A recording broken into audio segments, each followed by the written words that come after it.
100 feet की गहराई तक भी पहुंचकर मारने वाले बॉम्ब हैं क्या? 100%। बंकर बस्टिंग बॉम्ब आप ही की शो में हमने कवर करा था 3 दिन पहले, जहां पे यह बताया गया था कि इजराइल अमेरिका से बोल रहा है कि हमें ऐसी टेक्नोलॉजी दीजिए, हमें ऐसे बॉम्ब्स दीजिए, और सर ने भी विस्तार पूर्वक उस पर बातचीत करी थी। देखिए, 2 बातें हैं। ये जो इंटरनेशनल एटॉमिक एनर्जी का जो वॉचडॉग है, उसने क्लियर कट बोला है कि यहां पे रेडिएशन फैला है ईरान में, यानी कि जो सरफेस पे जो इनका प्रोग्राम चल रहा था, सरफेस पे उसको खासा डैमेज हुआ है, खासा इजराइल ने डैमेज करा है इनके न्यूक्लियर रिएक्टर्स को और इनके न्यूक्लियर प्रोग्राम को, जो कि सरफेस पे था, लेकिन इनका बहुत बड़ा प्रोग्राम जमीन के कई 100 फुट नीचे भी है। उसके लिए, उसके मुकम्मल इलाज के लिए इजराइल ने अमेरिका से टेक्नोलॉजी की मांग करी है कि आप हमें ऐसे खास बॉम्ब दीजिए, बंकर बस्टिंग बॉम्ब दीजिए, जो डीप पेनिट्रेशन करें और वहां पे जाके नीचे फटें 100 फुट नीचे। ऐसी टेक्नोलॉजी है कि वो मिसाइल जाएगी 100 फुट नीचे जमीन के और वहां पे जाके फटेगी और सब कुछ बर्बाद कर देगी। इसकी कहानी चल रही है अभी।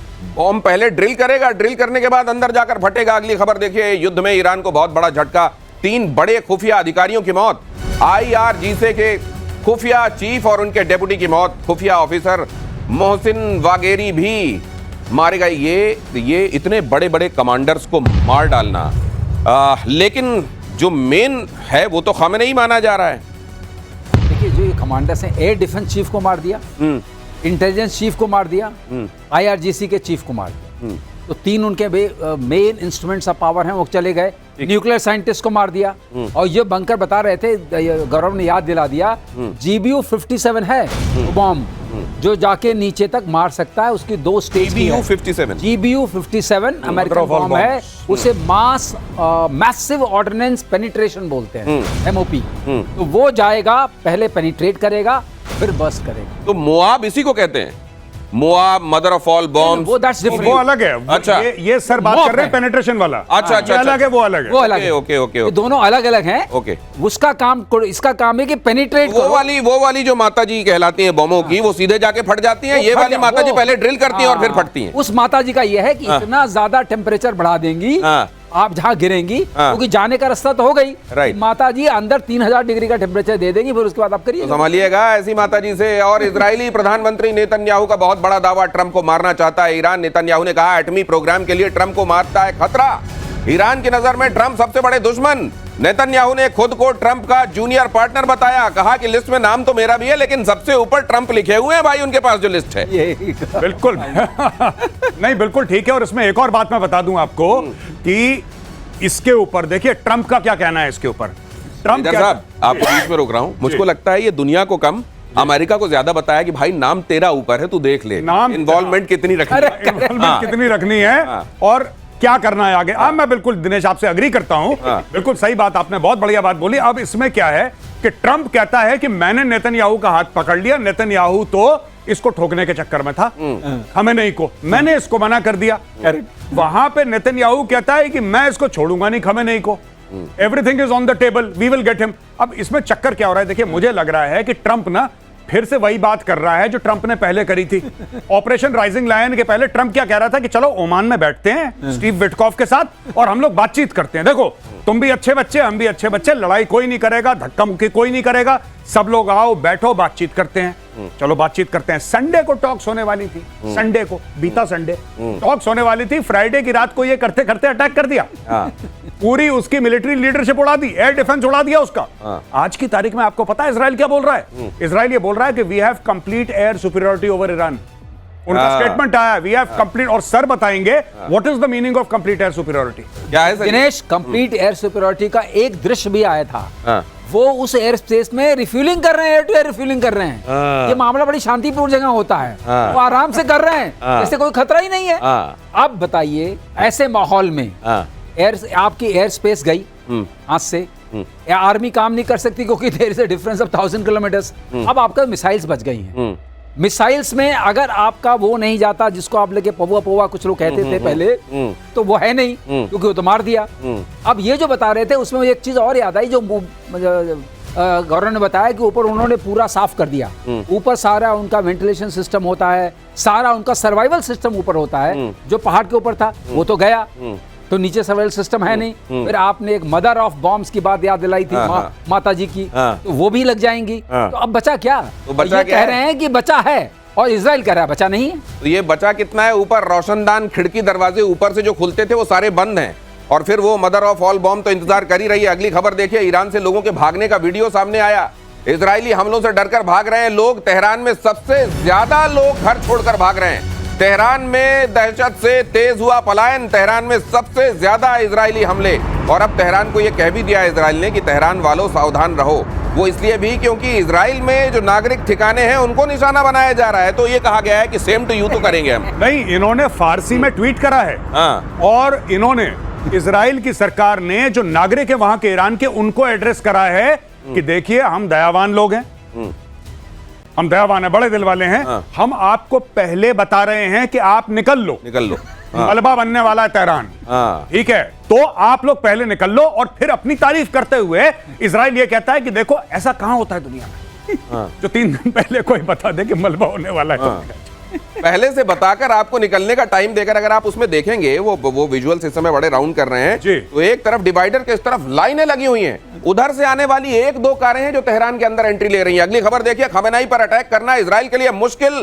तेहरान के सबसे सुरक्षित ठिकाने पर खमेनाई की जाने की खबर। लाविजान के एक बंकर में अंडरग्राउंड होने की संभावना। अब अगर हमारे पास ये खबर है कि लाविजान के बंकर में है भाई साहब, तो फिर ऐसी कौन सी जगह है जो दुष्कर है, दूभर है उन लोगों के लिए, जिसका नाम इजराइल है। यहां ईरान का सबसे सुरक्षित ठिकाना बताया जाता है लाविजान। ये तो वही वाली बात हो गई कि अगर तुम ये बता दो कि मेरे बैग में आलू रखे हुए तो मैं सारे आलू तुमको दे दूंगा। लाविजान के बंकर में है भाई साहब जी। नहीं, इजराइल इसको देखिए, मैं आपको बात बताता हूं, बड़ी बढ़िया बात करी है इजरायलीज ने इस बारे में। लगातार नेतन्याहू संपर्क में है जो वहां के लोकल लोग हैं, और लोकल लोगों से यह कह रहा है, उसको पता है कि लोग पहले विद्रोह कर चुके हैं कई बार खमेनी के खिलाफ। खासतौर से उस हिजाब के केस में लोग आ गए थे। 100-200 लोगों को गायब कर दिया था, जान से मार दिया था। अब नेतन्याहू कह रहा है कि देखो मैं आपको, आपकी इज्जत करता हूं, मैं आपसे प्यार करता हूं, और इस लड़ाई में आपका कोई लेना देना नहीं है, मैं ये भी जानता हूं। इसलिए जो एक्चुअल में वहां पे असुर शक्तियां हैं, हम उनको टारगेट कर रहे हैं, हम आपको टारगेट नहीं कर रहे। पहली चीज। दूसरी बात है कि मैं ये चाहता हूं कि आप अपने अधिकार के लिए आज खड़े हो जाएं और आप विद्रोह कर दें खमेनी के खिलाफ।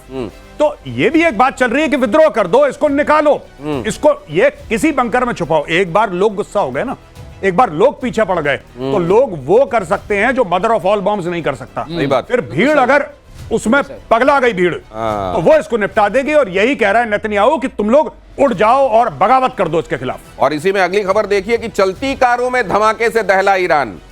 आपको याद होगा लेबनान में, याद है आपको पेजर कैसे फटे थे? अब यहां कारें फट रही हैं। इस धमाके से दहला ईरान। इजराइल पर सीरियल ब्लास्ट का शक। पेजर बॉम्ब की तरह धमाके हुए, ऐसा लग रहा है मोसाद एक्शन में है। मुझे लगता है मोसाद एक्शन में है, और ये कुछ भी कर सकते हैं। और मैं आपको एक और बड़ी खूबसूरत बात बताता हूं, सर आप इसके ऊपर जरा विस्तार से बताइएगा। मोसाद के पास ऐसे कई 100 सिनेरियो रहते हैं एट अ टाइम। ज्यादातर इंटेलिजेंस एजेंसीज करती हैं, मोसाद खास तौर पे इसके लिए मशहूर है कि 1000 से, अगर ऐसा हुआ तो हम ये 5 चीजें करेंगे, और अगर वैसा हुआ तो हम ये 10 चीजें करेंगे। उसके ऊपर पैसा भी लगाते हैं, समय भी लगाते हैं, मैन पावर भी लगाते हैं, प्लानिंग भी लगाते हैं। और अगर वो सिनेरियो फिट हो गया तो बस उसको स्लॉट में डाला और आगे बढ़ा दिया। यही काम अब कर रहा है Mossad. They have planned this. ये जो बीच में बात हुई थी कि उनके एयर डिफेंसेस उड़ा देंगे, जो उन्होंने राइजिंग लाइन के समय करा था, वो 1.5 साल से प्रिपेयर कर रहे थे भाई लोग, 1.5 साल से। ये समझ लीजिए, अब ये राइजिंग लाइन, ये पहले ये जो शेर है ना, ये ऐसे छलांग लगाता हुआ वाला शेर, ये झंडे में होता था इजराइल के 79 तक। और इजराइल ईरान युद्ध में अमेरिका का एक्शन, यूएसएस निमित्ज मिडिल ईस्ट की तरफ रवाना हो गया। ये बहुत बड़ी बात है। अमेरिका का खतरनाक एयरक्राफ्ट कैरियर यूएसएस निमित्ज दक्षिण चीन सागर से पश्चिम की ओर बढ़ा। बताया जा रहा है कि यहां एक पोर्ट पर इसके स्वागत के लिए समारोह रखा गया था। कहा गया इमरजेंसी है भाई, मैं स्वागत में नहीं आ सकता, मेरे को अभी आगे बढ़ना है। मतलब ये तो बड़ा खतरनाक है साहब। ये बहुत बड़ा एयरक्राफ्ट कैरियर है, सबसे बड़ा सर। लेकिन इसका वहां बढ़ने का मतलब बताइए क्या है? इसका बढ़ने का मतलब यह है कि अपने दायरे में रहना। अगर उसको पार करोगे, देखिए यूएस ने कहा है हम नहीं जाएंगे ट्रूप्स लेके, सब लोग समझ रहे हैं नहीं जाएगा। लेकिन यूएस ने यह भी कहा है कि हम इंटरसेप्शन में हेल्प करेंगे। अब इजराइल, ईरान के पास क्या रास्ता है? इंटरसेप्शन कर लोगे, जहाज उसके पास है नहीं जो वहां तक जा सके, और मिसाइल मार रहा है, इंटरसेप्ट कर दोगे, बचा क्या? ऊपर से ये भी कहा है कि पूरी इंटेलिजेंस की इंफॉर्मेशन प्रोवाइड करेंगे। अगर आपने इंटेलिजेंस टारगेट्स की दे दी कि खमनाई कहाँ है, लॉन्चर्स कहाँ हैं, सारे लॉन्चर्स उनके तबाह किए जा रहे हैं। तो नेटो कोई में खबर आ रही है? तो अमेरिका का जो सहयोगी है नेटो में, टर्की, हाँ। वो भी तो सारे डेटा दे रहा है अपने यहाँ से, रेडार वेडार के सारे डेटा के, लो भाई ईरान काम करो ये इस जो पे। आप सुनते हैं ना, मुस्लिम ब्रदरहुड, हाँ। OIC, हाँ। ये कहने के लिए बड़ा अच्छा है, कुछ मुखौटा तो सबको चाहिए, हाँ। तो मुखौटा है। अब टर्की भी क्या कर रहा है, उधर यहाँ एक पहलवान अपने कहीं ऐसा तो नहीं है कि वो डेटा देकर मेजर गौरव आर्य जो देंगे कि बोले भाई इधर तो आई नहीं कोई, इस वाले कोऑर्डिनेट में तो कोई आई नहीं मिसाइल, बोले वो परसों वाला दे दिया, मैं कल वाला आज वाला भेजता हूं आपको, कहीं ऐसा तो नहीं होगा? नहीं, देखिए मैं आपको एक बात बताता हूं छोटी सी। सच बात यह है कि ईरान के साथ कोई नहीं खड़ा। ये सब जबान खर्ची जो होती है ना, मुंह से बोलना। चाइना ने भी बोल दिया कि तुम हमारे दोस्त हो और हम तुम्हारे साथ खड़े हैं। रूस ने भी दूर से कोई घंटी हिला दी। कौन सा ऐसा देश है जो कह रहा है कि हम एयरक्राफ्ट कैरियर या हम डिस्ट्रॉयर या हम फ्रिगेट या हम मिसाइल बोट भेज रहे हैं ईरान की सपोर्ट में? एक ने नहीं बोला। दूसरी चीज, किसने बोला कि हम ईरान को हथियार दे रहे हैं? खुल के कोई नहीं बोल रहा। चाइना दे रहा होगा, रशिया दे रहा होगा, खुल के कोई नहीं बोल रहा। लेकिन इजराइल के लिए सऊदी अरब भी खड़ा है, जॉर्डन भी खड़ा है, अमेरिका भी खड़ा है। यूके ने अपनी फोर्सेस को, अपने यूरो फाइटर्स को, यूके ने अपने यूरो फाइटर्स को एक्टिव कर दिया वहां पे, अपनी स्पेशल फोर्सेस को एक्टिव कर दिया यूके ने। यूएस है। तो दुनिया भर के, देखिए बात यह है ना कि या हो मुस्लिम या नॉन मुस्लिम, ईरान से सब परेशान है। अरब देश ईरान से बहुत ज्यादा परेशान है। वो कहते हैं अच्छा हुआ, वो बोल नहीं सकते क्योंकि popular opinion on the street does not support them. लेकिन आप किसी भी शेख से पूछें, आप किसी भी बादशाह से पूछें, वो ईरान से खुश नहीं है क्योंकि उनकी जमीन पे, सऊदी अरब की जमीन पे ईरानियों ने आतंकवादी संगठन पाल रखे हैं। सीरिया में पाल रखे हैं, यमन में पाल रखे हैं, लेबनान में पाल रखे हैं, इन्होंने फिलिस्तीन में पाल रखे हैं, इन्होंने हर जगह। तो वहां के लोग परेशान है ईरान से। वो कह रहे हैं ठोको इसको, बहुत अच्छा करा, मारो। अगली खबर, एटमी वॉर को लेकर ईरान का बहुत बड़ा दावा। ईरान के राष्ट्रीय सुरक्षा परिषद के सदस्य ने कहा पाकिस्तान ने इजराइल पर एटमी पलटवार की गारंटी दी। ईरान पर न्यूक्लियर बॉम्ब गिरा तो इजराइल तबाह, पाकिस्तान भी इजराइल पर गिराएगा एटम बॉम्ब। और जैसे ही यह खबर ईरान की तरफ से दी गई, इस्लामाबाद से आवाज आई, नहीं हम नहीं है भाई साहब, हम इसमें नहीं है। ये पता नहीं कैसे उन्होंने बयान दे दिया, हम इसमें शामिल नहीं है। मैं तो वो पाकिस्तान को जैसे ही पता बोल दिया होगा, पाकिस्तान लाहौरी तो बकवास करने में नंबर 1 है। लाहौरी ने चिपका दिया, ठीक है कि ऐसे भी चले जाएंगे, कोई दिक्कत नहीं है। फिर बाद में बोल दिया कि जी मैं तो मजाक कर रहा था। मजाक, ये जरा सुन भी लीजिए सर। तो ये नहीं, उसने सोचा, ईरान ने सोचा मुस्लिम ब्रदरहुड के नाम पर पाकिस्तान इतना तो करेगा। ये लेकिन फिर इनको लगा नहीं कि यार कम से कम कह ही दिया है। वो जो शोले में एक डायलॉग है कि पार्टनर अब बोल दिया है तो देख लेंगे। इसने बोला तो ये बोला कि भैया मैंने चुपके से बोला था, तुम खुले खुल्लम खुल्ला बोल रहे हो। अच्छा, मैंने कान में फुसफुसाया था कि ऐसा होगा तो मैं देख लूंगा। तुमने सार्वजनिक बयान क्यों दे दिया? तुमने दिया बयान, वो हमें मार देगा, हम ऐसे बैठे। मैं एक बात बताऊं, ये ईरानी जो है ना, ईरानी ये लोग मुझे लगता है बड़े मासूम है। ये लाहौरियों के चूरन के चक्कर में फंस गए। इनको लाहौरियों ने चूरन पकड़ा दिया कि तुम चिंता मत करो, देसी भी मुसलमान थे, तुसे भी मुसलमान, अगर तुम्हारे ऊपर न्यूक्लियर स्ट्राइक हुई तो हम तेल अवीव को तबाह कर देंगे। ये बोला इन्होंने। उसके बाद ये खुश हो गए कि भाई देखो न्यूक्लियर पावर हमारे साथ खड़ा हुआ है। जैसे ही इसने अपना बयान सार्वजनिक करा, पाकिस्तान ने वही पुराना बयान अपना दिया। मैं तो मजाक कर दिया। मतलब ये कि असल में